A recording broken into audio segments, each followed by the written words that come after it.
Okay, સો ગઈકાલે આપણે જોયું એરે ડે 10 અને સોરી નોટ ડે 10 ડે 5. ગઈકાલે આપણે જોયું એરે. આજે આપણે જોશું એરેમાં જ કન્ટિન્યુ બટ થોડું એક્સપાન્ડ કરશું. તો 2 ડાયમેન્શનલ એરે ઉપર આપણે આજે જોશું. એની માટે હું એક ક્લાસ નવો બનાવું છું. ક્લાસ અને just to let you know એક second.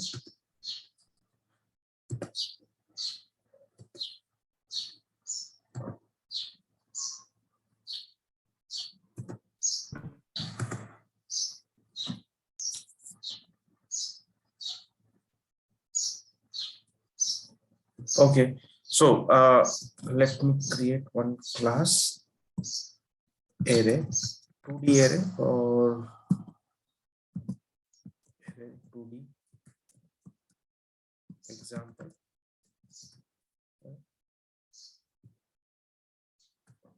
Array 2D example. Okay, તો આપણે એક નવો ક્લાસ બનાવીએ છીએ array 2D example. ગઈકાલે આપણે જે એરેના એક્ઝામ્પલ્સ જોયા એ વન ડાયમેન્શનલ એરે હતો.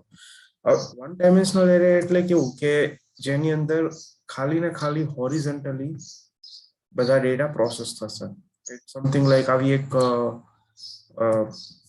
સિક્વન્સ છે મેમરીની કે જેમાં વન બાય વન એક એલિમેન્ટ સ્ટોર થશે. So this is a one dimensional. એક વેલ્યુ અહીંયા સ્ટોર થશે, બીજી અહીંયા થશે, ત્રીજી અહીંયા થશે, ચોથી. એ હોરિઝોન્ટલી જ ડેટા પ્રોસેસ થશે, વર્ટિકલી ડેટા પ્રોસેસ નહીં થાય. તો હવે આ યુઝ કેસ મતલબ વન ડાયમેન્શનલ એરે ક્યારે પિક્ચરમાં આવશે અને 2 ડાયમેન્શનલ એરે આપણે ક્યારે લઈ શકીએ? તો કે જ્યારે તમારે રો અને ડેટા બંને કોલમ સાથે કામ કરવું હોય તો એ કેસમાં તમે 2 ડાયમેન્શનલ એરે લઈ શકો છો. બરાબર. હવે 2 ડાયમેન્શનલ એરેમાં કેવું થશે કે એક કાઇન્ડ ઓફ આવી રીતના બ્લોક્સ બનશે. એક બ્લોક, એક સેકન્ડ, આ એક બ્લોક, આ બીજો બ્લોક અને આ ત્રીજો બ્લોક. હવે અહીંયા આગળ આ થશે રો, આ થશે રો 1, આ થશે રો 2, આ થશે રો 3. એવી જ રીતના અહીંયા આગળ થશે column 1, column 2, column 3 and column 4. આ રીતના રો અને કોમ્બિનેશન, રો અને કોલમનું કોમ્બિનેશન થશે. હવે ફોર એક્ઝામ્પલ મારે આ ઇન્ડેક્સ ઉપર જે ડેટા છે અહીંયા આગળ એને એક્સેસ કરવો છે, બરાબર. તો હું શું કહીશ, એક કોડની અંદર હું એને કહીશ કે ભાઈ રો નંબર 2 નો ડેટા પહેલો તો મને એ રો ઉપરથી એક્સેસ કરવો છે અને એમાં C3 નો ડેટા એક્સેસ કરવો છે. એટલે એ મને પર્ટિક્યુલર સેલ આપશે. આ રીતના આપણે એને ડિનોટ કરી શકીએ. આપણે કાલે કઈ રીતના જોતા હતા કે ભાઈ મને તમે i of 2 ઇન્ડેક્સ મને આપો, બરાબર. એટલે ફોર એક્ઝામ્પલ આ i છે, r1 જે છે, બરાબર, એ i છે. તો આપણે એમાં એને શું કીધું કે ભાઈ મને ઓકે તમે 2 નંબરનો ડેટા આપો, એટલે કે 0 1 અને 2, એટલે આપણને C3 આપશે, r1 નું C3. તો જ્યારે વન ડાયમેન્શનલ હોય ત્યારે ખાલી ને ખાલી એક રો જે પણ આપણે વેરિયેબલ નું નામ હોય, વેરિયેબલ નું નામ અને ઇન્ડેક્સ, ધેટ ઇઝ સફિશિયન્ટ. પણ અહીંયા આગળ આ કેસમાં આપણે આને એવું કરવું પડશે કે ભાઈ i of 0 અને એમાં c of નો મને ડેટા, એટલે r of 0 પાસે, એટલે આપણા કેસમાં r of 1 છે, r of 1 લખ્યું છે અને અહીંયા આગળ c of 2, એટલે શું થશે, અહીંયા આગળ જશે r of 1 પાસે, એમાં c of 2 પાસે જશે અને આ સેલનો ડેટા અહીંયા આગળ આપશે. તો એ રીતના 2 ડાયમેન્શનલ એરે આ રીતના ટ્રીટ થશે રો અને કોલમમાં. જ્યારે તમે કોઈ ડેટાને let's say notepad plus plus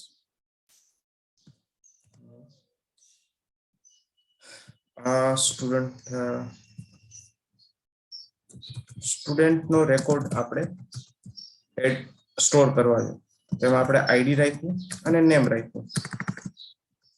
આવો રેકોર્ડ આપણે સ્ટોર કરવો છે, તો આપણે 1 અને એમાં એ રાખ્યું, 2 એમાં બી રાખ્યું, 3 એમાં સી રાખ્યું. જ્યારે આવો ટેબ્યુલર ડેટા જ્યારે સ્ટોર કરવો હોય ને એરે ફોર્મમાં, ત્યારે આપણે 2 ડાયમેન્શનલ લઈ શકીએ.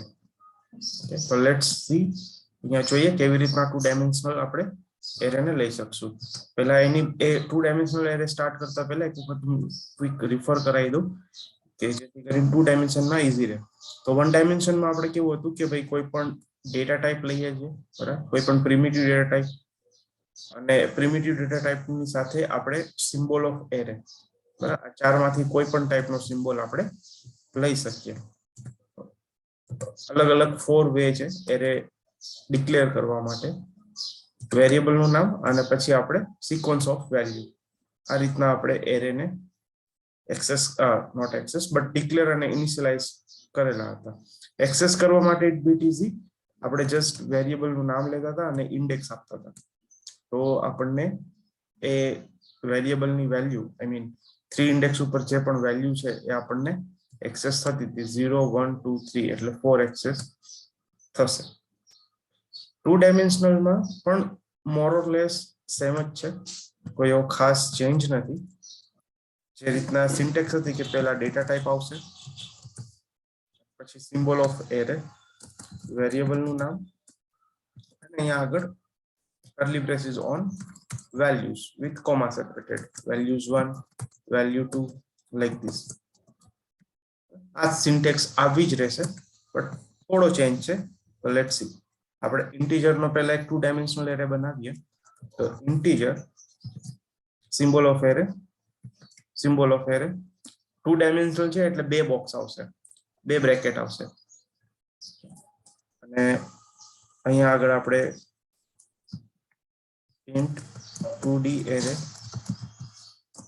equal to,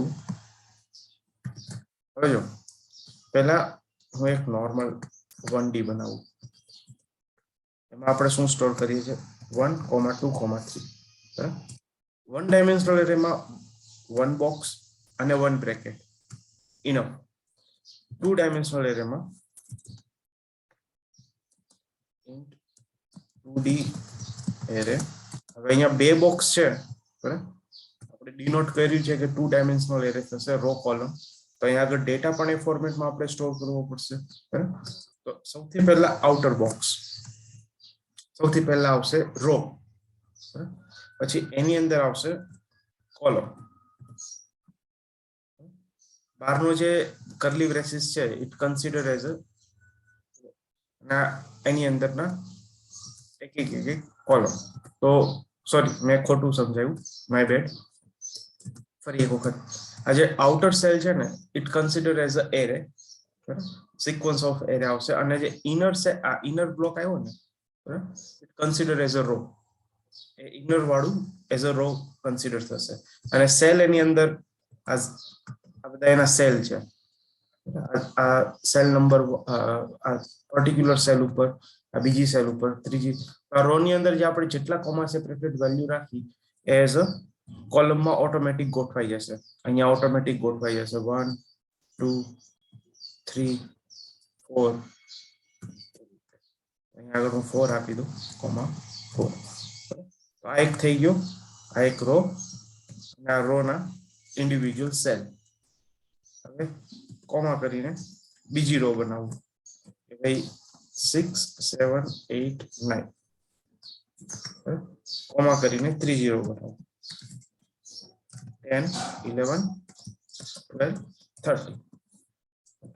તો આપણે કેટલી સેલ બની total? 3, sorry not cell but total 3 row બની. Row number 1, row number 2, row number 3. એ સમથિંગ કેવું થશે, આ રીતના થશે કે ભાઈ એક રો છે R1 R0 કહેવાય આમ તો R0 ઉપર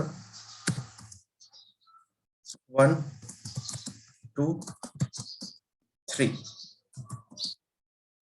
ડેટા સ્ટોર થયો R1 ઉપર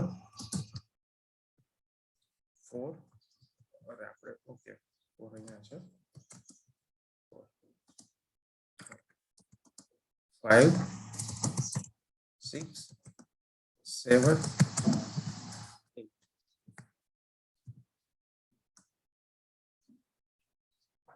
8 ભૂલી ગયો હું અહીંયા વાંધો નહીં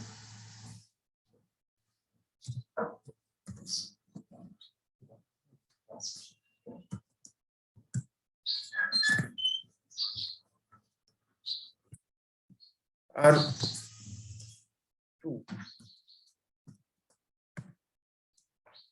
10 11 12 અને 30 આ રીતના ડેટા સ્ટોર થયા હવે આ અહીંયા આગળ જે આ જે છે ને it's consider as a column 1 column 2 column 2 column 3 column 4 okay આ રીતની અલગ અલગ કોલમ થશે હવે આપણે નોર્મલી આ રીતના ટેબ્યુલર ડેટા સેવ કર્યો તો હવે આપણે ટેબ્યુલર ડેટામાંથી એક્સેસ કરવું હોય તો આપણે શું કહીએ કે ભાઈ મને R0 નો C4 ની ડેટા મને જોઈએ છે તો આપણને શું 8 અને 9 સેકન્ડ R1 માં તમે એક જ માં રાખ્યું છે એટલે કેવી રીતે યસ એ પોસિબલ છે એવું જરૂરી નથી કે તમે પર્ટિક્યુલર રો ની અંદર જે પહેલી રો માં જેટલો ડેટા છે એ જ ડેટા બીજી બધી રો માં જરૂરી નથી એટલે કોલમ 5 આવશે હે ને એના માટે હા ઓકે ઓકે હા યસ યસ C5 યસ 5 આવશે તો બરાબર હવે સપોઝ પહેલી રો જે છે બરાબર એમાં 4 રેકોર્ડ છે બીજી રો માં 5 રેકોર્ડ છે અને ત્રીજી રો માં સિંગલ એક રેકોર્ડ છે ઇટ્સ ઓકે એ પોસિબલ છે બરાબર દરેક રો ઉપર ડેટા પ્લસ માઇનસ હોય it will be okay A error નહીં આપે બટ આઈડિયલ જોવા જઈએ ને સ્ટાન્ડર્ડ પ્રેક્ટિસ તો દરેક રો માં સેમ જ ડેટા હોવો જોઈએ એનું રીઝન આગળ હું સમજાવીશ શું કામ તો હવે આપણે જ્યારે R0 અને C4 કહેશું તે આપણને પર્ટિક્યુલર 4 રેકોર્ડ આપશે તો હવે આપણે એને પ્રોગ્રામેટિકલી કેવી રીતના એક્સેસ કરી શકીએ પ્રોગ્રામેટિકલી કે ભાઈ ઓકે મારે અહીંયા તો આઉટ નહીં થાય મારે એક મેથડ બનાવવી પડશે void test એની અંદર out int 2d array હવે સૌથી પહેલા રો આવશે તો આપણે એને કીધું કે ભાઈ રો નંબર 0 એમાં રો નંબર 0 એટલે આટલી વસ્તુ સિલેક્ટ થઈ ગઈ હવે એમાંથી કહે છે કઈ વેલ્યુ તો કે આપણે એને કહીએ છીએ કે ભાઈ મને એમાં 2 નંબરની ઇન્ડેક્સ આપો ઓકે 0 1 2 એટલે પ્રિન્ટ કરશે 3 રન ટાઈમે અહીંયા પ્રિન્ટ થશે 3 હવે int 2d array of 0 આનો મતલબ શું થશે કે આખો એરે મને આપો પ્રોસેસ કરવા માટે તો અહીંયા આગળ શું રિટર્ન કરશે પર્ટિક્યુલર ઇન્ટીજર વેલ્યુ નહીં રિટર્ન કરે બટ આખો એક એરે રિટર્ન કરશે ઇટ વિલ રિટર્ન લાઈક એક એરે રિટર્ન કરશે કેમ કે 0 ઇન્ડેક્સ ઉપર શું છે આખો એક એરે છે જે પણ 0 ઇન્ડેક્સ ઉપર હશે એ રિટર્ન કરી દેશે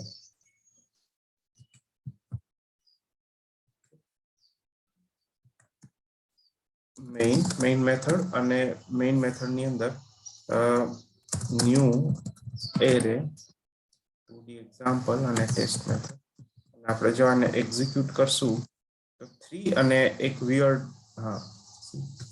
સિમ્બોલ મળશે જોવા this is a hash code અને આ છે 3 પર્ટિક્યુલર નંબર અને અહીંયા આગળ છે આખો એરે પ્રિન્ટ થયો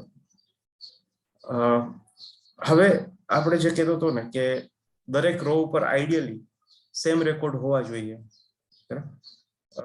અલગ અલગ રેકોર્ડ, સપોઝ અહીંયા આગળ 4 રેકોર્ડ છે, અહીંયા આગળ 5 છે અને અહીંયા આગળ સિંગલ રેકોર્ડ છે, તો પ્રોબ્લેમ શું થશે? જનરલી આપણે એરે ને એક્સેસ કરતા હોઈએ છીએ with the help of index, અને એરે ને વન બાય વન આવી રીતના ઇન્ડેક્સિંગ આપીને વેલ્યુ ઇટરેટ કરવી, it's not ideal code. Usually આવી રીતના આપણે એક્સેસ ના કરી શકીએ, કેમ કે ઘણીવાર કેવું હોય કે એરેમાં વેલ્યુ પ્લસ માઇનસ થતી હોય, અને આવી રીતના પર્ટિક્યુલર ઇન્ડેક્સ થી જો એક્સેસ કરવા જઈએ તો આપણો કોડ બહુ લાંબો થઈ જાય. સપોઝ એરે ની અંદર 10 એલિમેન્ટ છે, તો આવી રીતના 10 વખત લખશું આપણે ના, આપણે યુઝ્યુઅલી શું કરીએ, લૂપ ફેરવતા હોઈએ. તો એ લૂપમાં ઘણી વખત હવે આપણે એમ કીધું કે ઓકે ચલો અહીંયા આગળ 4 રેકોર્ડ છે, અને એ 4 રેકોર્ડ આપણે એવું કન્સિડર કરીને ચાલ્યા કે ઓકે બધી રોમાં 4 રેકોર્ડ છે, તો આપણે અંદરનું લોજિક એવું લખ્યું છે કે આપણે ખાલી લૂપ આની ઉપર જ ફેરવી છે, આપણે રો ઉપર, અને કોલમ આપણે એવું કન્સિડર કર્યું કે ઓકે બધા પાસે 4 કોલમ છે, તો સેકન્ડ રો જ્યારે થર્ડ રો પાસે આવશે બરાબર, ત્યારે 4th નંબરની કે 3 નંબરની કોલમ એક્સેસ કરવા જશે તો એ કહેશે ઇન્ડેક્સ આઉટ ઓફ બાઉન્ડ. તો આઈડિયલી સેમ હોવા જોઈએ, but it's okay. Plus minus record જો હશે 2 ડાયમેન્શનલ એરે ની અંદર કોઈ પ્રોબ્લેમ નથી, બીકોઝ આપણી પાસે ડાયનેમિક વે છે એને એક્સેસ કરવા માટે. કે ભાઈ શું કરો, તો કે ભાઈ છે ને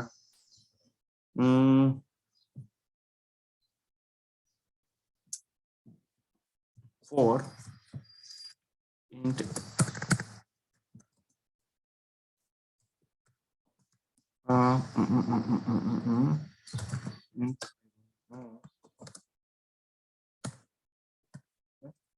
અને 4 int I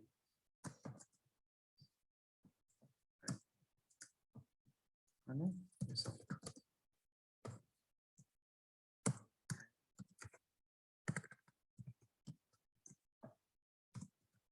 end of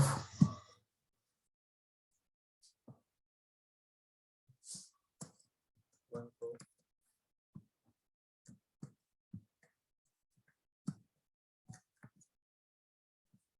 Now execute. 1 2 3 4 end of one row. 4 5 6 7 8 9 end of one row. બાકીના third row અને end of row. તો through this logic એરે ની સાઈઝ ઇન્ટરનલી કંઈ પણ હોય, મતલબ અહીંયા આગળ 2 રેકોર્ડ છે, અહીંયા આગળ 20 રેકોર્ડ છે, અહીંયા આગળ સિંગલ રેકોર્ડ છે, પછીની એક રોમાં કંઈ જ નથી, બ્લેન્ક છે, ઇટ્સ ઓકે. આપણે એક એવું જેનરિક લોજિક લખીએ કે જેથી કરીને એની સાઈઝ કંઈ પણ હોય, ડેટા કંઈ પણ હોય, એ આરામથી ઇટરેટ થઈ શકશે. આપણે આવી રીતના ઇન્ડેક્સિંગ થી એને એક્સેસ કરવાની જરૂર નથી. આપણે લૂપમાં રાખી દઈશું અને એની ઓટોમેટિક એની સાઈઝ સુધી ફરશે. એની સાઈઝ 5 હશે તો 5 વખત ફરશે, એની સાઈઝ 1 હશે તો 1 જ વખત ફરશે. તો આપણી પાસે લૂપનો કન્સેપ્ટ છે જાવામાં, તો આપણે થ્રુ ધેટ એનો બેનિફિટ લેશું અને આપણે આપણા એરેને ડાયનેમિકલી ફેરવશું. નો વરી. આમાં તમે ફોર ઇન્ટ બ્લોક પછી આઈ લખ્યું બરાબર ને? ક્યાં આગળ લાઈન નંબર કે લાઈન નંબર 18 હા એમાં 4 ઇન્ટ આઈ લખ્યું છે ને? યસ. એટલે ખાલી વેરિયેબલ ની વચ્ચે છે ને? આઈ ની બદલે હું જે બી લખી શકું ફોર યસ યસ કઈ પણ હોઈ શકે. બરાબર.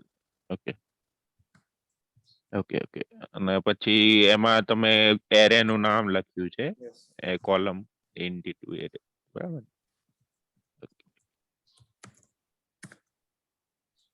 એટલે એનું થોડું સમજાવશો મને? એટલે ફોર લૂપ આ નોર્મલ ફોર લૂપ કરતા કઈક અલગ રીતની છે ને? એકચ્યુઅલી ફોર ઈચ લૂપ છે. 4 ફોર આવે, 4 લૂપ આવે. there are 4 loops. એમાં પહેલી છે ફોર લૂપ, બીજી છે while loop, ત્રીજી છે do while loop અને fourth છે for each. હવે જે આ જે છે ને આપણે યુઝ કરીને એ આ યુઝ કરીએ for each, બરાબર, કે જેની અંદર કઈ આપણે વેરિયેબલ હાથે બીજું લખવાની જરૂર નથી. for each માં for each loop નો કન્સેપ્ટ એવો જ કે છે કે ભાઈ તમે છે ને મને અહીંયા આગળ એક વેરિયેબલ આપો, બરાબર, અને અહીંયા આગળ તમારો આ વેરિયેબલ કેવો કે જે આગળ અહીંયા આગળ જે તમારો ડેટા સોર્સ છે ને એ ટાઈપનો સેમ ટાઈપનો ડેટા સોર્સ. ડેટા સોર્સ એટલે મલ્ટિપલ લૂપ શું કામ ફેરવીએ આપણે one by one record print કરવા, બરાબર. લૂપ નો કામ શું હોય છે કે પર્ટિક્યુલર સ્ટેટમેન્ટ વારે વારે એક્ઝિક્યુટ કરવા ત્યાં સુધી કે જ્યાં સુધી બધા ડેટા પ્રોસેસ ના થાય ત્યાં સુધી.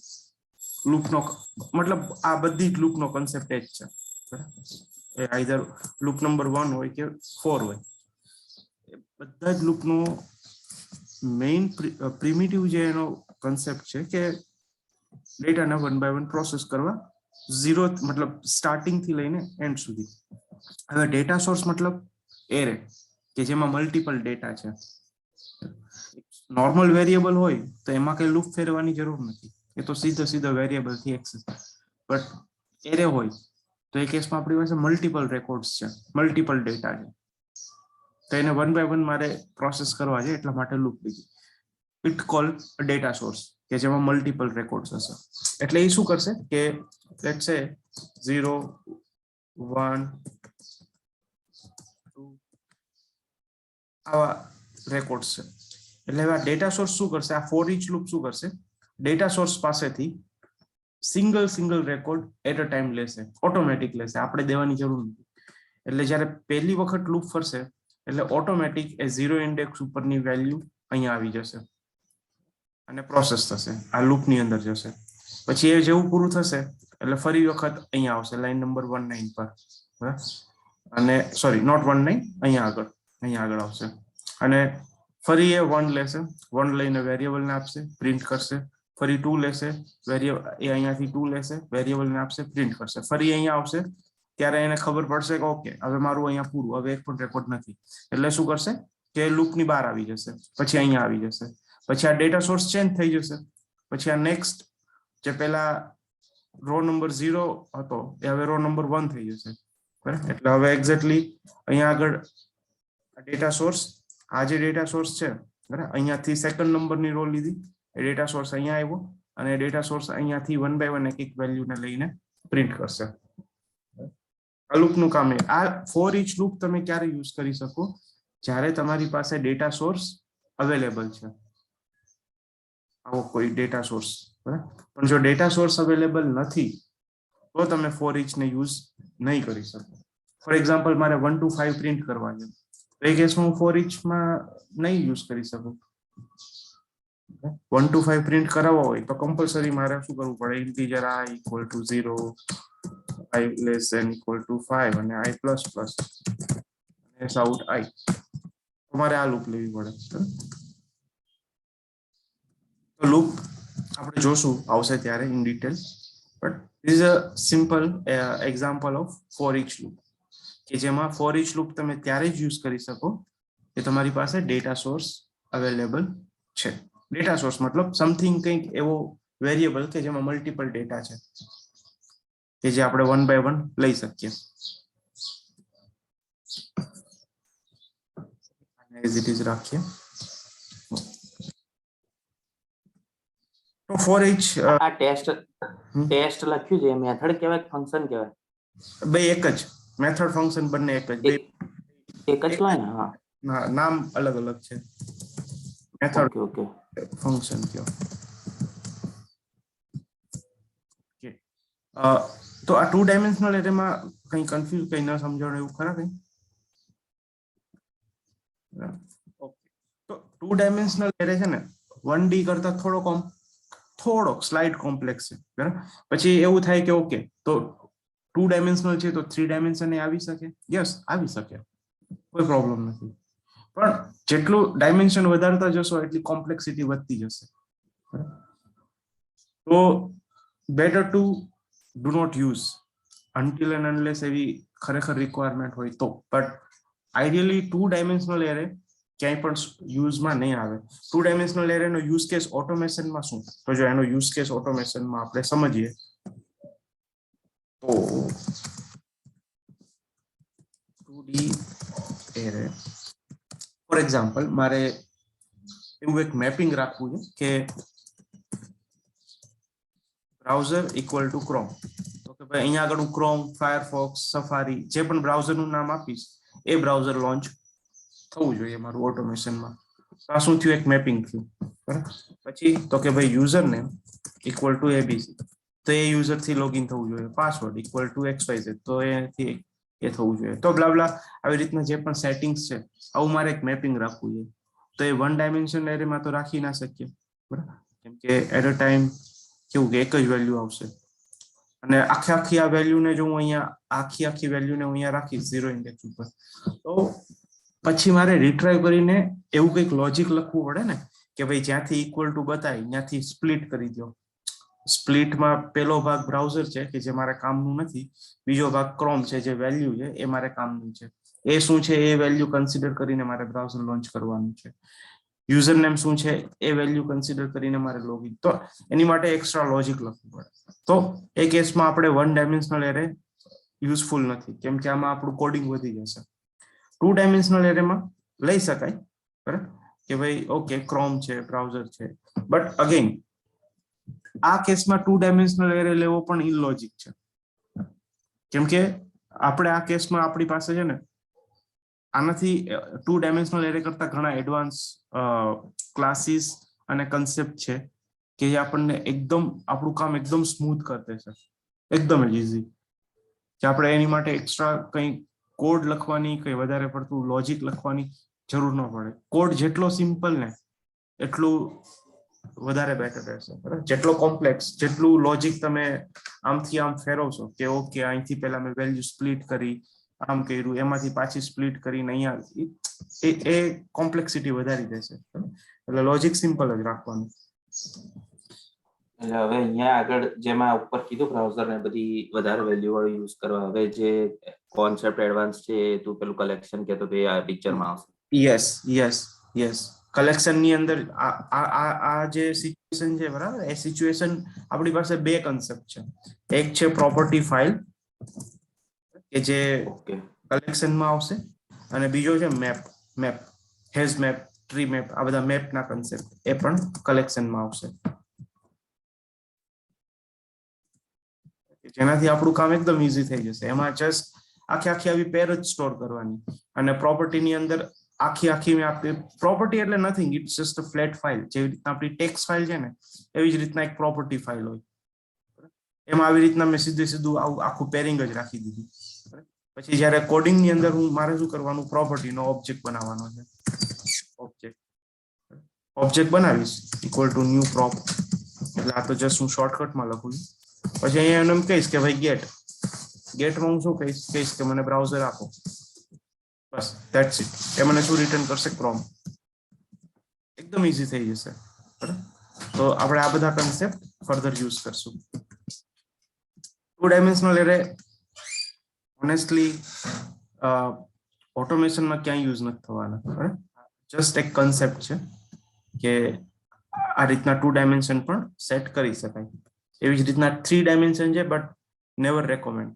ક્યાંય ઓટોમેશનમાં તો યુઝ નહીં જ થાય, બટ પ્રોગ્રામિંગ પ્રોડક્શન કોડમાં ડેવલપરે યુઝ નથી કરતા 3 ડાયમેન્શન. એક જસ્ટ ક્વેશ્ચન આનો 2D નો, કે આપણે માની લે આપણે આ સમજ્યા એટલે કોન્સેપ્ટ છે અને આપણે સમજ્યા, બટ એક ઇન્ટરવ્યુમાં ઇન કેસ પૂછે તો મેક્સિમમ આમ શું પૂછી શકે? ઇન્ટરવ્યુમાં મેક્સિમમ પૂછી શકે 1 ડાયમેન્શન, અને ડેટા સ્ટ્રક્ચર, બરાબર. 2 ડાયમેન્શન એરે કદાચ પૂછે ને તો એ શું પૂછે, એનું રિપ્રેઝન્ટ મતલબ સ્ટ્રક્ચર કઈ રીતના હોઈ શકે, મેમરી સ્ટ્રક્ચર કઈ રીતના હોય, સિન્ટેક્સ કે એવું કંઈ. એમ હા 99% નો પૂછે, બટ આ તો કદાચ પૂછે તો, કેમ કે બરોબર યુઝ્યુઅલી ઓટોમેશનના જે ઇન્ટરવ્યુ લેતા હોય છે ને એ કેવું કે ડેટા સ્ટ્રક્ચર લેવલે એટલું ડિટેલમાં ના પૂછે એઝ કમ્પેર ટુ ડેવલપર, પણ કદાચ બાય ચાન્સ પણ કેવું કે એરેના કન્સેપ્ટ જો પૂછે ને તો પણ એ ડેટા સ્ટ્રક્ચરને અરાઉન્ડ જ પૂછે, અને ડેટા સ્ટ્રક્ચર અરાઉન્ડ 1 ડાયમેન્શનલ એકદમ ફિટ બેસે છે. 2 ડાયમેન્શનલ થોડું ડિફિકલ્ટ થઈ જાય અને એ યુઝ્યુઅલી નથી હોતા ઇન્ટરવ્યુમાં 2D ના ક્વેશ્ચન્સ. ઓકે ઓકે, તો આ હતું 2 dimensional array. So let me check array of primitive data type. Okay, તો એવી જ રીતના આ જે એરે આપણે ઇન્ટીજર નો બનાવ્યો બરાબર, 2 ડાયમેન્શનલ એરે, એવી રીતના કોઈ પણ ડેટા ટાઈપ નો એરે બની શકે. લેટ્સ સે બુલિયન છે, ફ્લોટ છે, લોંગ છે, ડબલ છે, એવી રીતના ઓબ્જેક્ટ પણ છે. તો ઓબ્જેક્ટ નો પણ ડેટા ટાઈપ બની. ઓબ્જેક્ટ નો એરે બનાવવાનો બેનિફિટ એક જ કે એમાં આપણે ફિક્સ નહીં કે આ જ ટાઈપનો ડેટા, કઈ પણ ટાઈપનો ડેટા આવી શકશે. એ બેનિફિટ ઓબ્જેક્ટ નો એરે થી મળે. તો આ હતું આપણું એરે. એરેમાં ઓકે, અને હવે હું નવું પેકેજ બનાવું અને આપણે એક નવો કન્સેપ્ટ જોઈએ. આને કહીશું મેથડ.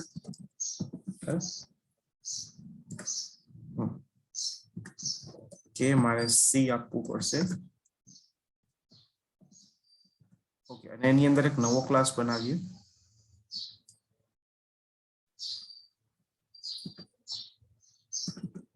આને આપણે કહીએ મેઇન મેથડ એક્ઝામ્પલ.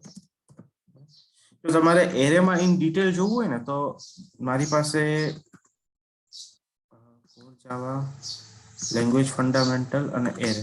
એરેનું આ એક છે, એમાં 1 ડાયમેન્શનલ અને 2 ડાયમેન્શનલ બંને છે. આ એરેના એડવાન્ટેજ અને ડિસએડવાન્ટેજ. ડિસએડવાન્ટેજ જો વધારે છે ઓવર ધી એડવાન્ટેજ. એડવાન્ટેજ 2 જ છે, ડિસએડવાન્ટેજ 4 છે. ડિસએડવાન્ટેજમાં શું કહે છે કે ફિક્સ ઇન સાઇઝ. કે ભાઈ ફિક્સ ઇન સાઇઝ મતલબ કે આપણે આ એરે બનાવ્યો 1 કે 2 જે પણ હોય એની સાઇઝ ફિક્સ જ હશે. ફોર એક્ઝામ્પલ અહીંયા 5 રેકોર્ડ નાખ્યા તો ધેટ્સ ઇટ, એ 5 જ રેકોર્ડ આવશે. એનાથી વધારે હું નહીં એડ કરી શકું.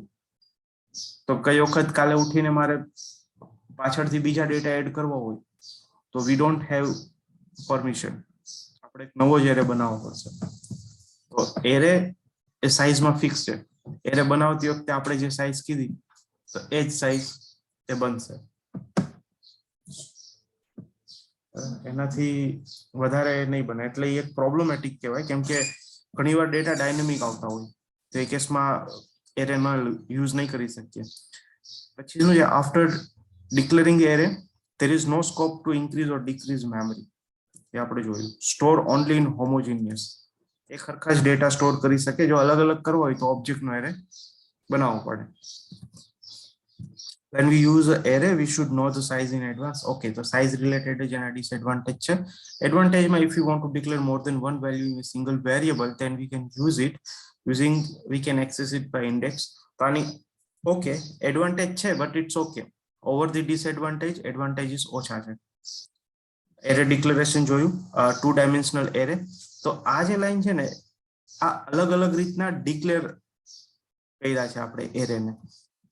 આ રીતના પણ એરે વેલિડ છે, બરાબર. આ રીતના ડિક્લેર કરો એ પણ વેલિડ છે, આ રીતે પણ વેલિડ છે. તો લેટ્સ સે 2 dimensional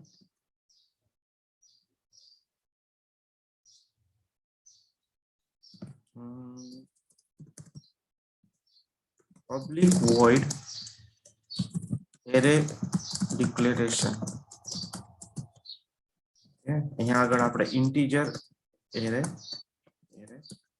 and I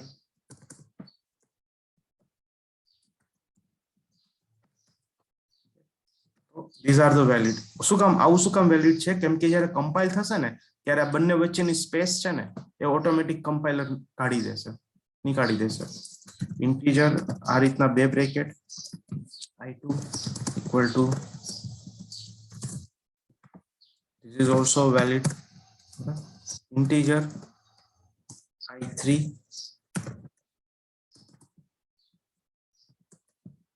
this is also valid. તો શું વેલિડ શું ઇનવેલિડ છે એ આપણે અહીંયા આગળ અલગ અલગ રીતના ડિક્લેર કરેલા છે. બટ આ just knowledge point of view છે. ઇન્ટરવ્યુમાં બી આવું પૂછે નહીં. તમે હા ઓસીજીપી કે એસસીજીપી ની એક્ઝામ દેવાની પ્રિપરેશનમાં હો તો આવું બધું એમાં આવી શકે એક્ઝામમાં, બાકી નહીં. 3 dimension, but no. Array creation, every array in Java is an object. બરાબર, આપણે આ રીતના જે છે આપણે હમણાં મેં ફોકસ નથી કર્યું કેમ કે આપણે વેપર ક્લાસ સમજવાના બાકી છે, એટલા માટે મેં હજી નથી એક્સપ્લેન કર્યું. વેપર ક્લાસમાં I will explain. Okay, valid declaration. હા યસ, જો અહીંયા આગળ આપણે ઓકે આ વેપરમાં જ બની શકશે, બટ અહીંયા આગળ કેવું કે let me C integer array i4 equal to new integer 5. Okay, તો આનો મતલબ શું થયો? આપણે અત્યાર સુધી શું કરતા હતા? આ રીતના બ્રેકેટ આપતા હતા, બરાબર. પણ અહીંયા આગળ શું આપ્યું? આપણે એને કીધું આટલો પાર્ટ તો આપણને ખબર છે. આ પાર્ટનો શું મતલબ થયો કે ભાઈ મને તમે એક એરે બનાવો જેમાં નવી મેમરી મને જોઈએ છે. ન્યૂ મતલબ નવી મેમરી. જ્યાં જ્યાં આપણે જાવામાં ન્યૂ કીવર્ડ યુઝ કરશું એનો મતલબ સેમ જ થશે કે ભાઈ મને નવી મેમરી જોઈએ છે. આપણે કમ્પાઇલરને કહીએ, કમ્પાઇલર એવું કહેશે કે ઓકે નવી મેમરી આપું, પણ કઈ ટાઈપની? તો આપણે એને કહીએ ઇન્ટીજર ટાઈપની. કમ્પાઇલર કહેશે કેટલી જોઈએ છે? આપણે એને કહીએ છીએ 5 મેમરી મને આપો, તો આપણને 5 બ્લોક મેમરીના ઓક્યુપાય કરીને આપી દેશે, બરાબર. તો અહીંયા આગળ આપણે શું કર્યું છે કે ડેટા નથી આપ્યું, ઉપર અહીંયા બધે આપણે ડેટા આપ્યો છે, બરાબર. ઘણી વખત કેવું થાય કે આપણે એરે, આને કહેવાય એરે ડિક્લેરેશન. આપણે એરેને આ ઉપર હતું એ ડિક્લેરેશન પ્લસ ઇનિશિયલાઇઝેશન બંને હતું. અહીંયા આગળ એરેને ખાલી આપણે ડિક્લેર કર્યું, બરાબર. તો અહીંયા શું થયું કે 5 બ્લોક ઓક્યુપાય થઈ જશે. 5 બ્લોક ઉપર વેલ્યુ શું હશે? કંઈ જ નહીં. ઇન્ટીજરની ડિફોલ્ટ વેલ્યુ શું છે? 0. તો 5 બ્લોક ઉપર 0 ઇન્ડેક્સ ઉપર 0, 1 ઇન્ડેક્સ ઉપર 0, 2 ઇન્ડેક્સ ઉપર 0, બધા ઉપર 0 0 હશે. અને વેલ્યુ આપણે લેટર ઓન એડ કરી શકીએ. હવે આ કેસમાં વેલ્યુ કેવી રીતના એડ કરી શકીએ? તો કે ભાઈ 0 ઇન્ડેક્સ ઉપર 10 સ્ટોર કરો, 1 ઇન્ડેક્સ ઉપર 5 સ્ટોર કરો. આ રીતના વેલ્યુ સ્ટોર કરી શકીએ એરેમાં. અને રિટ્રાય કેવી રીતના કરી શકીએ? તો કે ભાઈ રિટ્રાય i4 ની 0 ઇન્ડેક્સ મને આપો. રિટ્રાયમાં ખાલી ઇન્ડેક્સ આપવાની અને અસાઇનમેન્ટમાં ઇન્ડેક્સ ઇક્વલ ટુ કરીને વેલ્યુ આપવાની, એટલે 0 ઇન્ડેક્સ ઉપર એ વેલ્યુ સ્ટોર થઈ જશે, બરાબર.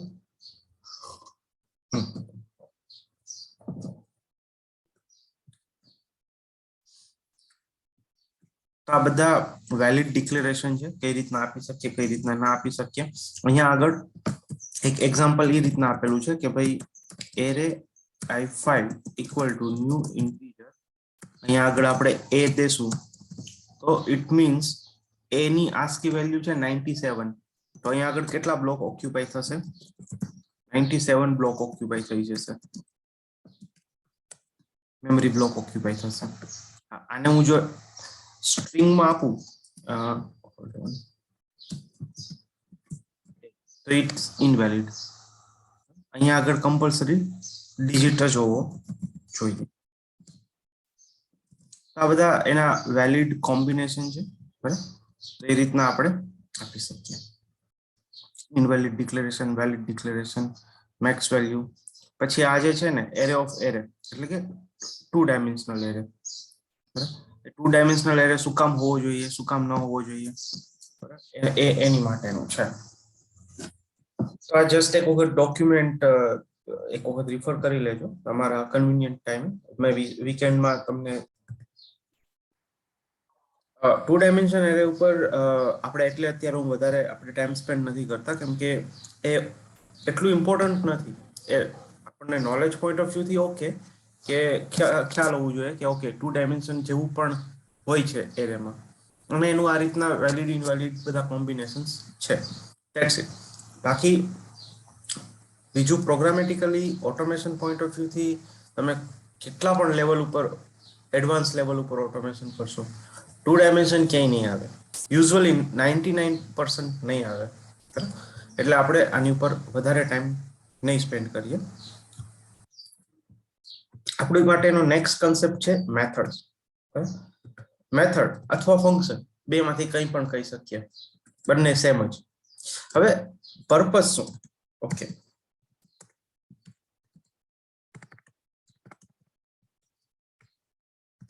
પર્પસ મેથડ કે ફંક્શન, આનો પર્પસ શું? તો કે ભાઈ આનો પર્પસ ખાલી ને ખાલી આપણા જે કોડ છે, divide code into logical section, બસ પર્પસ એટલો જ, બીજું કંઈ જ નહીં. આપણું જે ફોર એક્ઝામ્પલ આપણે એકદમ તાનમાં આવી ગયા અને તાનમાં 100 લાઈનનો કોડ લખી દીધો, બરાબર, પણ એ બધો કોડ એક જ જગ્યાએ લખી દીધો. હવે કંઈક પ્રોબ્લેમ આવ્યો, બરાબર, તો કેવું થશે કે ઇટ્સ ડિફિકલ્ટ. પહેલા તો વસ્તુ ડિફિકલ્ટ ક્યાં થશે? કોડને ડિબગ કરવામાં, અને બીજું કોડની રીડેબિલિટી ઘટશે. એક્ઝામ્પલ આપું, આ મેઇન મેથડ છે ને, બરાબર, આ જે મેઇન મેથડ એ જાવાનું મેઇન ગેટ છે, જે આપણે ઘરમાં જે મેઇન ગેટ હોય ત્યાંથી આપણે અંદર બહાર આવી જઈ શકીએ. એવી રીતના મેઇન મેથડ છે ને એ મેઇન એન્ટ્રી પોઈન્ટ અને એક્ઝિટ પોઈન્ટ છે. જ્યારે જેવીએમ આ ક્લાસને રન કરશે, બરાબર, હવે ફોર એક્ઝામ્પલ આ ક્લાસ પાસે 10 મેથડ છે અથવા 10 ફંક્શન છે, તો જેવીએમ ને કેમ ખબર પડશે મારે આ 10 માંથી કોને રન કરવું, કોને ન રન કરવું? તો જેવીએમ એ બધાને ઇગ્નોર કરશે. જેટલી પણ આપણી મેથડ આપણે લખી હશે બધાને ઇગ્નોર કરશે, કહેશે કે મારે આ કંઈ કામ નથી. I am just looking for main method in a class. ક્યાં છે? જો મેઇન મેથડ હશે તો એ ત્યાંથી એક્ઝિક્યુટ કરવાનું ચાલુ કરશે.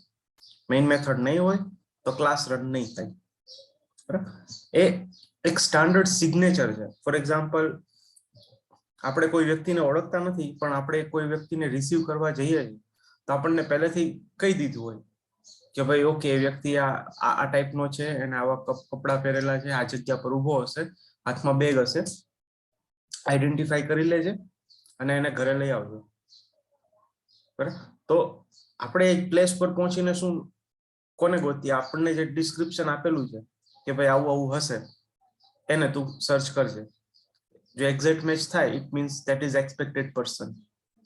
તો એવી જ રીતના પ્રી ડિફાઇન જેવીએમમાં પણ પહેલેથી એને લખેલું છે એના પ્રોગ્રામમાં કે ભાઈ જ્યાં આગળ public static void main string argument હોય એ જ મેથડને તારે એક્ઝિક્યુટ કરવાની. એટલે તું કોઈ પણ ક્લાસને લોડ કરને તો સર્ચિંગ શું કરવાનું? મેઇન મેથડને. મળે તો એને જ એક્ઝિક્યુટ કર, ન મળે તો કોઈને એક્ઝિક્યુટ નથી કરવાનું.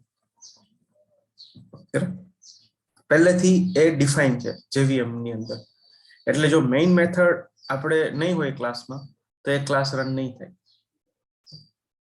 હવે મેઇન ઓકે, હવે એ તો ખબર પડી ગઈ કે ભાઈ મેઇન મેથડ હશે એ જ રન થશે, બાકીનું કંઈ જ રન નથી થવાનું, બરાબર. For example public void test. Hi, બસ simple, make it very simple. હવે હું આને રન કરું, બરાબર, આ પ્રોગ્રામને આપણે રન કરીએ તો આ બે માંથી એક કોને રન કરશે? મેઇન ને. ઓકે ફાઇન, મેઇન ને રન કરશે. મેઇન ની અંદર શું લખ્યું છે? કંઈ જ નથી લખ્યું, બસ ધેટ્સ ઇટ. એ કંઈ જ આઈ મીન મેઇન મેથડ ને એક્ઝિક્યુટ કરશે પણ આઉટપુટ કંઈ જ નહીં આવે, બ્લેન્ક, બરાબર. એને ટેસ્ટ મેથડ ને તો અડી નહીં. ટેસ્ટ મેથડ એને ખબર નથી કે શું છે test method. It doesn't care. એ શું રન કરશે? આ કર્લી બ્રેસીસ ની અંદર જેટલું હશે ને એટલું જ રન કરશે. આપણે કર્લી બ્રેસીસ ની અંદર જો આપણે ટેસ્ટ લખશું તો ટેસ્ટ ને પિક કરશે અને એને એક્ઝિક્યુટ કરશે. તો ઇન શોર્ટ, મેઇન મેથડ ની અંદર આપણે જે પણ કંઈ લખશું એટલું જ રન થશે, એની બહારનું કંઈ પણ એક્ઝિક્યુટ નહીં થાય.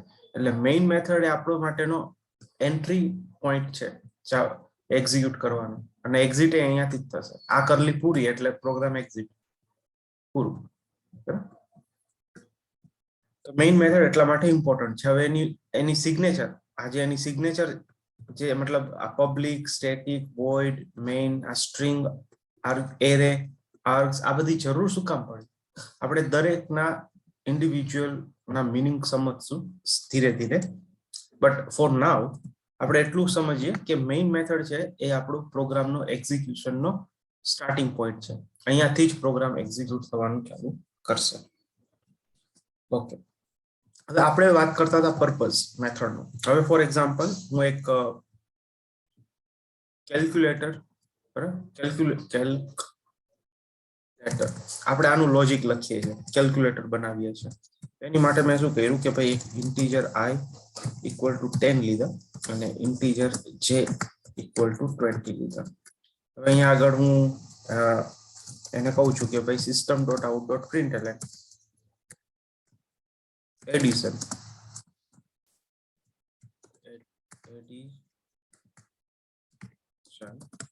અને i પ્લસ j લીધા. subtraction, division, multiplication, module, addition, subtraction, division, multiplication, module, subtraction minus કર્યા, division divide કર્યા, multiplication multiply કર્યા અને module. હવે આનો મતલબ આ મેં શું કર્યું કે અલગ અલગ ફંક્શનાલિટી, એડિશન એક અલગ ફંક્શનાલિટી છે, સબસ્ટ્રેક્શન અલગ ફંક્શનાલિટી, ડિવિઝન અલગ ફંક્શનાલિટી, બધો કોડ મેં એક જ લાઈનમાં, મતલબ એક જ મેઇન મેથડમાં બધું જ લખી દીધું. તો આવી જ રીતના જ્યારે આપણે કોડ હોય, ફોર એક્ઝામ્પલ બ્રાઉઝર લોન્ચ કરવું, યુઆરએલ લોડ કરવું, યુઆરએલ લોડ કરીને પછી આપણે લોગિન કરાવવું, લોગિનમાં યુઝર નેમ પાસવર્ડ નાખવું, લોગિન બટન પર ક્લિક કરવું અને વેરીફાઈ કરવું, એ બધું જ જો મેં આ એક મેઇન મેથડમાં સિમ્પલ આમ સીધે સીધું લખી દીધું હોય તો એ આપણો કોડ જોઈને કોક એમ કહેશે કે ઓકે આ એકદમ હજી બિગનર છે. કેમ કે જેમ જેમ આપણને અન્ડરસ્ટેન્ડિંગ આવતી જાય કોડિંગ સાઈડથી કે કેવો કોડ હોવો જોઈએ, કેવો કોડ ન હોવો જોઈએ, એ અન્ડરસ્ટેન્ડિંગ થી આપણો જે કોડનું ડિવિઝન છે એ પ્રોપરલી થતું જાય. તો બેટર કે જ્યારે તમે જે લોજિકલ કોડ લખો છો, ફોર એક્ઝામ્પલ બ્રાઉઝર લોન્ચ કરવું એક લોજિકલ કોડ છે, મતલબ એક ફ્લો છે, તો એને એક મેથડમાં રાખો કે લોડ બ્રાઉઝર. પછી યુઆરએલ લોડ કરવું તો એને એક સેપરેટ મેથડમાં રાખો કે લોડ યુઆરએલ. પછી લોગિનનું જે પણ એક્ટિવિટી છે એની એક અલગ મેથડ બનાવી દો કે ભાઈ ડુ લોગિન, કે એમાં યુઝર નેમ એન્ટર કરશે, પાસવર્ડ એન્ટર કરશે, લોગિન બટન પર ક્લિક કરશે. પછી વેરિફિકેશન, તો વેરિફિકેશનની અલગ મેથડ રાખો કે વેરીફાઈ સક્સેસ લોગિન. તો એમાં ખાલી આપણે વેરીફાઈ કરશું કે ભાઈ નેક્સ્ટ જે લોગિન બટન પર ક્લિક કર્યું પછી લોગિનની સ્ક્રીન ના રહેવી જોઈએ, બીજી કોઈ પણ સ્ક્રીન આવશે ચાલશે, બરાબર. તો એ વેરીફાઈ થયું. તો આ બધો કોડને લોજિકલી ડિવાઈડ કરવાનો શું બેનિફિટ? તો એ લોજિકલી ડિવાઈડ કરવાનો બેનિફિટ એ થાય કે કાલે ઉઠીને જો એ કંઈ પણ ચેન્જ આવશે પર્ટિક્યુલર લોજિકમાં તો એ એક મેથડ જ માં જ આપણે ચેન્જ કરવાના રહેશે, બાકી મેથડ બધી એઝ ઇટ ઇઝ રહેશે. તો જેટલો અનટચ કોડ રહેશે એટલો આપણો કોન્ફિડન્ટ પ્રોપર રહેશે કે હા ભાઈ ઓકે આ 5 મેથડમાંથી તો હું 4 મેથડને એડો જ નથી, which means it's work as it is before, but આ પર્ટિક્યુલર એક મેથડ છે એમાં હું ચેન્જીસ કરું છું, તો મારે હવે જસ્ટ એટલું જ જોવાનું કે એમાં ચેન્જ કર્યા પછી બીજું બધું ક્યાંય ડિસ્ટર્બ ના થવું જોઈએ, એ ફંક્શનાલિટી એટલીસ્ટ પ્રોપર ચાલવી જોઈએ. તો કોડને બને ત્યાં સુધી લોજિકલી ચંકમાં એને ડિવાઈડ કરવાનો. એવું નથી કહેતો કે યુઝર નેમ નાખવાની એક મેથડ, પાસવર્ડ નાખવાની બીજી મેથડ, લોગિન બટન પર ક્લિક કરવાની ત્રીજી મેથડ, નહીં. ખાલી એક મેથડ બનાવો લોગિન, એમાં ત્રણેય કોલ એક સાથે રાખી દો, કેમ કે ત્રણેય સ્ટેપ્સ કેને રિલેટેડ છે? લોગિન ને રિલેટેડ છે, બરાબર. તો મેથડ નો પર્પસ ખાલી ને ખાલી કોડને લોજિકલી સેપરેટ રાખવાનો છે, ભાઈ બીજો કંઈ જ નથી કોડ એનો પર્પસ, બરાબર. અને જાવા જે છે એ લૂપ ફેરવવી કે વેરિયેબલ ડિક્લેર કરવા ઇટ્સ ઓકે, બટ વેરિયેબલ માં વેલ્યુ અસાઇન કરવી, વેરિયેબલ પ્લસ માઇનસ કરવા, એ કોડ તમને કોઈ મેથડ વિના લખવા પણ નહીં દે. Let me show you. Integer i મેં એક વેરિયેબલ લખ્યો બરાબર. હવે આઈ ને મારે અહીંયા આગળ વેલ્યુ આપવી છે, i = 10. તે અસાઇન નહીં કરવા દે. એમ કહે છે કે ભાઈ આ જે તમારું છે ને લોજિકલ ઓપરેટર છે, લોજિકલ સ્ટેપ છે બરાબર. આ ઓપરેશનને તમારે કમ્પલસરી લોજિકલ સેગમેન્ટમાં જ રાખવું પડશે. લોજિકલ સેગમેન્ટ એટલે આપણી મેથડ. આ સ્ટેપને તમે મેથડમાં જ લખી શકશો. તો જો આ સેમ સ્ટેપ હું કટ કરીને અહીંયા રાખીશ ને, ઇટ્સ વર્ક ફાઇન. શું કહે છે? અચ્છા, સ્ટેટ. ઓકે, આ કન્સેપ્ટ હું પછી સમજાવીશ. સ્ટેટિક નો તો અહીંયા આને બહાર રાખશું તો એ ના પાડશે કે ભાઈ નહીં, આ બહાર અલાઉ નથી, તમે એને કમ્પલસરી કોઈ મેથડમાં જ રાખો. It's work fine. એટલે કોઈ પણ વેરિયેબલમાં વેલ્યુ અસાઇન કરવી, વેરિયેબલની વેલ્યુ પ્લસ માઇનસ કરવી, ઇન્ક્રીમેન્ટ ડિક્રીમેન્ટ કરવી અને નવી વેલ્યુ અસાઇન કરવી, કોઈ પણ લોજિક લખવું, ફોર, ઇફ, એલ્સ, કોઈ પણ લોજિક નાનું, ઇવન સિમ્પલ system.out.println એ પણ તમને મેથડની બહાર નહીં લખવા દે. એ પણ મેથડનો જ પાર્ટ હશે. એટલે તમારો કોડ એક મેથડની અંદર હોવો જોઈએ કે જે method is what, it's just logical segment. એ તમારો એક સેક્શન છે લોજિકલ, કે જેની અંદર તમે તમારું લોજિક લખો છો. એ એનો પર્પસ છે મેથડનો. અને જે મેઇન મેથડ છે એનું કામ છે એક્ઝિક્યુશન કરવાનું. મેઇન મેથડની અંદર જેટલું લખ્યું હશે એ બધું એક્ઝિક્યુટ થશે. તો જો આપણે અહીંયા એક્ઝિક્યુટ કરીએ તો આઉટપુટ આવશે એડિશન, સબટ્રેક્શન, મલ્ટી, ડિવિઝન, આ તે બીજું ત્રીજું બધું એ આવશે. બટ ઇન્સ્ટેડ ઓફ અહીંયા આગળ હું એવું લખું કે ભાઈ ઓકે, એડિશન, એડિશન નો કોડ એની અંદર જવા દો.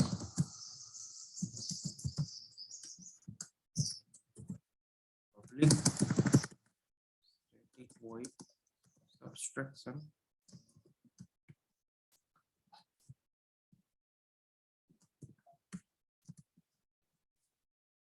subtraction.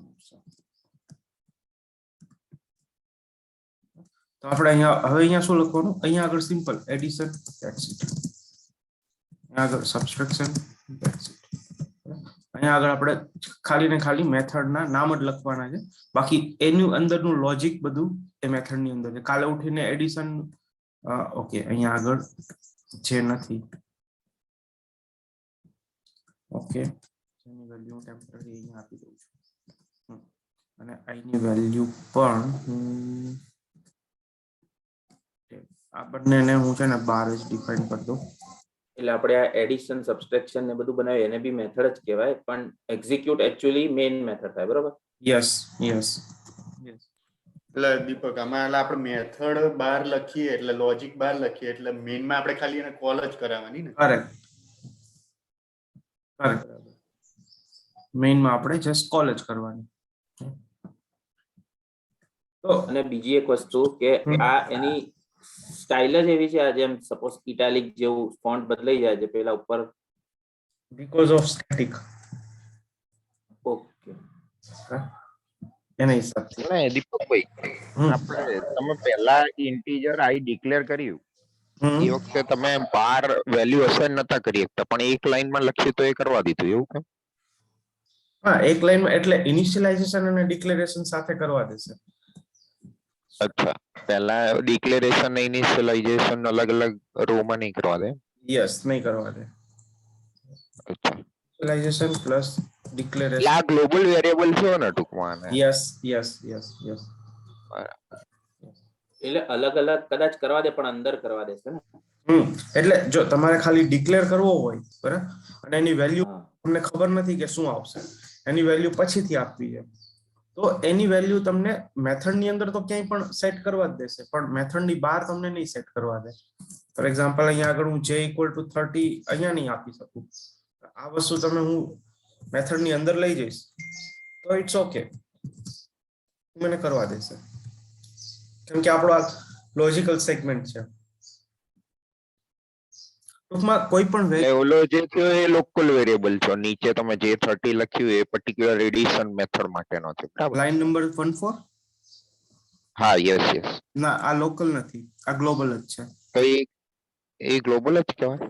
કેમ? યસ યસ, જેમ તો કે તમે આપણે બાર ડિક્લેર ડિક્લેર કર્યું. ડિક્લેર બાર કર્યો છે ને, ગ્લોબલ કરેલો છે ડિક્લેર. હા પણ value initialization particular addition method માટે રહેશે ને 30 કે પછી હવે બધા માટે 30 થઈ જશે. બધા માટે 30 થઈ જશે. અચ્છા, એટલે હવે આ સબસ્ટ્રેક્શન માં આવશે તો એ -20 આપશે એમ, 10 yes -30. Yes yes. Okay. Variable declare ક્યાં થયો છે? ગ્લોબલ. તો જ્યાં જ્યાં વેરિયેબલ ડિક્લેર થયો હોય ને એ કન્સિડર થશે. For example integer k equal to 10, તો આ વેરિયેબલ શું થયો? લોકલ થયો. આ મેથડ ની અંદર નો થયો, પણ આ જે શું છે? ગ્લોબલ છે, ઉપર થયેલો છે. હવે આ k ને હું અહીંયા યુઝ કરવા જઈશ ને તો મને એમ કહેશે ભાઈ જા k નામનો કોઈ વેરિયેબલ જ નથી. કેમ? તો કે આ k વેરિયેબલ જે છે, what it is a local for addition. હું એડિશન ની અંદર જ યુઝ કરી શકીશ, કેમ કે એનો સ્કોપ ક્યાં? અહીંયા ચાલુ થયો ને અહીંયા પૂરો થઈ ગયો આ વેરિયેબલ માટે. એનો સ્કોપ અને આજ બાર સ્ટેટિક ઇન્ટ કે કરી દઈએ તો પછી પેલો લઈ લે નીચે, બરોબર? સ્ટેટિક ઇન્ટ કયો? ઉપર ઉપર ઉપર બાર ગ્લોબલ માં કે લગાવી દઈએ યસ, અહીંયા આને તો એ પેલો નીચે એરર નહીં આપે. યસ, સ્ટેટિક ઇન્ટ કે કરી દેશું, બરાબર. આપણે લોકલ અને ગ્લોબલ નો મારો આખો એક સેશન જ રાખવાનો પ્લાન છે, કેમ કે ઇમ્પોર્ટન્ટ કન્સેપ્ટ છે, એમાં ભૂલ પડવાના ચાન્સીસ વધારે છે, બરાબર. તો આ થઈ ગયો ગ્લોબલ વેરિયેબલ, બટ આ થઈ ગયો લોકલ વેરિયેબલ. તો જો અહીંયા આગળ જે કે એક્સેસ થાય, ખાલી માઉસ હું ક્લિક કરીશ તો એ હાઇલાઇટ થઈ જશે. ક્યાં હાઇલાઇટ થયું? અહીંયા આગળ. અને અહીંયા આગળ મેં કે યુઝ નથી કર્યો, બટ અહીંયા આગળ હું કે લખીશ, સાઉથ કે. તો જો એ ક્યાં હાઇલાઇટ થશે? લોકલ ને. અને આ કે ક્યાં હાઇલાઇટ થશે? ગ્લોબલ ને. હવે એવું કઈ ખરું કે સપોઝ એક્ઝામ્પલ એડિશન છે, એમાં અંદર k10 કર્યું છે આપણે, બરાબર? હવે મારે એવું કઈક પ્રિન્ટ કરાવવું છે કે જે એડિશન વાળો કે બી લાવે ને ઉપર ગ્લોબલ વાળો કે બી લાવે, તો એવું કઈ પોસિબલ થાય? થઈ શકે થશે, બરોબર. It is possible. A concept છે આખો અલગ જ છે, તો એ પોસિબલ છે. હા હા, વાંધો નહીં, જ્યારે કવર થાય ત્યારે, બટ એમ થાય ને. this dot k sorry static છે એટલે આને લાવશે અને એસા ક્લાસ નું નામ શું છે? મેઇન મેથડ ડોટ કે. આ કે ઉપર વાળો અને આ કે નીચે વાળો. એટલે હજી આપણે સ્ટેટિક કન્સેપ્ટ સમજવાનો બાકી છે ને, એટલે આ થોડું હજી ડાયજેસ્ટ નહીં થાય. હજી આપણે લોકલ અને ગ્લોબલ વેરિયેબલ નો કન્સેપ્ટ બાકી છે, એટલે હજી આદું અધૂરું છે. આપણે એમાં હું તમને પ્રોપરલી ગાઈડ કરીશ. હજી આમાં પણ ઘણા બધા રૂલ્સ છે. લોકલ વેરિયેબલમાં શું હોઈ શકે, શું ના કરી, ગ્લોબલમાં શું કરી શકાય, શું ના કરી શકાય, એ બધું. અત્યારે મેન મેથડ પર ફોકસ કરીએ. Yes yes. તો આપણે આ મેથડ નું કન્ટિન્યુ રાખશું. મેથડ્સ બેઝિકલી લોજિકલ સેક્શન જ છે, ધેટ્સ ઇટ. તમે ઇટ્સ અપ ટુ અસ. આપણે મેથડ કેટલી બનાવી, કેવી રીતના બનાવી, it's completely up to us. એની માટેના કોઈ રૂલ્સ નથી. મેથડ્સ કંઈ પણ હોય, બટ એના રૂલ્સ કેવા છે કે એનું નામ કેવું હોવું જોઈએ as per camel case. Public નો શું કન્સેપ્ટ છે, વોઇડ નો શું કન્સેપ્ટ છે, બરાબર. સ્ટેટિક હોય ન હોય શું ફરક પડે, એ બધું આપણું હવે નેક્સ્ટ ડિસ્કશન રહેશે. ઓકે, તો આપણે કાલે પોસિબલ થશે, જો મતલબ ઓલ બધાને ઓકે હોય તો. બાકી ઓકે, મંડે તો મંડે, આઈ ડોન્ટ માઇન્ડ. કાલે